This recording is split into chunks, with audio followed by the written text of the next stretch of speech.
ছেলেদের কপালে চিন্তার ভাঁজ। স্বর্ণের দাম 2 লক্ষ টাকার অধিক হয়ে গেছে। স্বাভাবিকভাবেই প্রশ্ন আসছে, বিয়েতে কি স্বর্ণ লাগবেই? স্বর্ণ কি বিয়েতে বাধ্যতামূলক? চলুন এ বিষয়ে কিছু আলোচনা করি। বিয়েতে যে অত্যাবশ্যকীয় বিষয়, সেটি যদি আমরা ধর্মীয় ব্যাপারটা যদি ধরি, সেখানে বলা আছে ইজাব, কবুল এবং মাহর, অর্থাৎ প্রস্তাব গ্রহণ এবং দেনমোহরের যে বিষয়টা, এবং প্রত্যক্ষ একটি বৈঠকের মাধ্যমে বিয়েটা অনুষ্ঠিত হবে।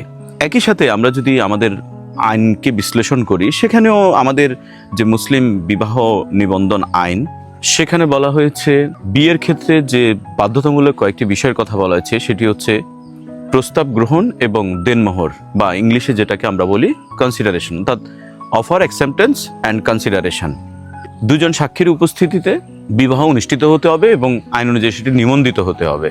কিন্তু দীর্ঘ বছর ধরে বিয়ের যে আমাদের যে প্রচলিত সামাজিক যে ট্র্যাডিশন বা সামাজিকভাবে কিছু জিনিস তৈরি হয়েছে, সেটি হচ্ছে বিয়েতে স্বর্ণের যে ব্যবহার, পাত্রীকে পাত্রপক্ষ স্বর্ণ দেবে।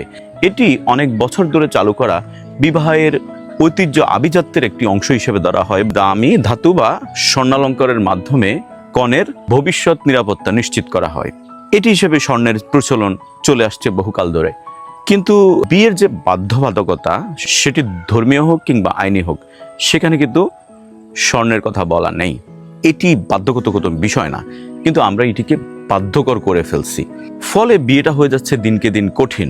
যে ছেলেটির বয়স 30, সে সবেমাত্র চাকরিতে ঢুকেছে। একটা ছেলে গ্র্যাজুয়েশন শেষ করে চাকরিতে ঢুকতে ঢুকতে তার বয়স হয়ে যাচ্ছে 30-এর কাছাকাছি। যে ছেলেটি মাত্র চাকরিতে ঢুকেছে বা 2-3 বছর চাকরি করছে, তার পক্ষে কি 5 ভরি 10 ভরি চার আনুমানিক দাম 20 লক্ষ টাকা, সেটি কি তার পক্ষে সম্ভব না। বর্তমান যে বাজার, সেই বাজারে একটি মধ্যবিত্ত পরিবারের ছেলেকেও বিয়েতে নামতে হলে তাকে 50 লক্ষ টাকার প্রস্তুতি নিয়ে নামতে হয়। সেটি কেমন আমি আপনাদেরকে বুঝিয়ে দিচ্ছি। প্রথমত, তাকে পাত্রীপক্ষের চাহিদা মতো যদি 10 ভরি গোল্ড দিতে হয়, তাহলে তার লাগছে 20 লক্ষ টাকা। পাশাপাশি দেনমোহর 10 থেকে 15 লক্ষ টাকা এবং আনুষঙ্গিক খরচ তো আছেই। দ্রব্যমূল্যের ঊর্ধ্বগতির বাজারে 500 জন লোককে মেহমানদারি করতে হলে বেশ কয়েক লক্ষ টাকা খরচ হয়। সুতরাং এইসব সামাজিক কৃষ্টি, কালচার বা চাপিয়ে দেওয়া নিয়মগুলোর কারণে বিয়ে হয়ে গেছে কঠিন। সুতরাং আমাদেরকে এই সামাজিক যে তথাকথিত নিয়ম কানুন, এগুলো থেকে বের হতে হবে, বিয়েটাকে সহজ করতে হবে। কথিত আছে এই বিয়ে শাদীর নিয়ম নীতিগুলো কঠিন হওয়ার কারণে বিবাহ বহির্ভূত যে সম্পর্কগুলো, সেগুলো দিনকে দিন বাড়ছে। আমাদের ধর্ম বলে বিয়েটাকে সহজ করতে, কিন্তু আমাদের নিয়ম কানুন বিয়েটাকে কঠিন করে দিয়েছে, যেটি অবশ্যই সামাজিক নিরাপত্তা থেকে শুরু করে সর্বক্ষেত্রে আতঙ্কের ব্যাপার।